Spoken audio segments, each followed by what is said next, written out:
Okay, hai, Assalamualaikum. Hari ini bawa properti bila ada dekat salah sebuah unit apartment dalam bandar Kota Baru.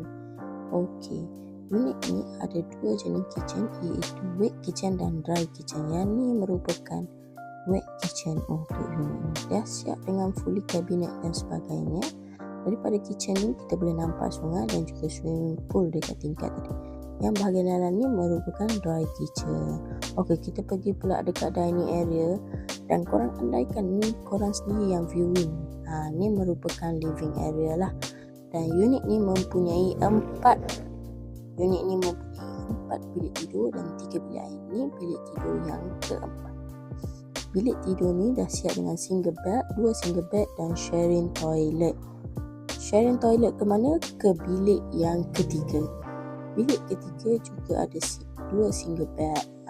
Jom, let's go. Kita pergi ke master bedroom.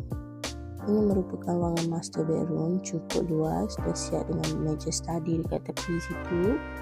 Ni ada kata queen bed lah daripada sini kita boleh nampak Sungai Kelantan tu lah. Okey, yang mana nak mancing boleh direct daripada bilik jangan risau.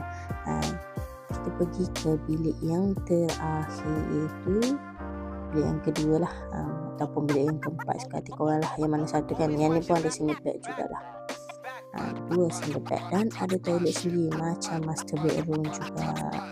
Okey, unit ni merupakan unit fully furnished. Yang mana nak tahu detail bolehlah hubungi 0113758134. Bye bye semua.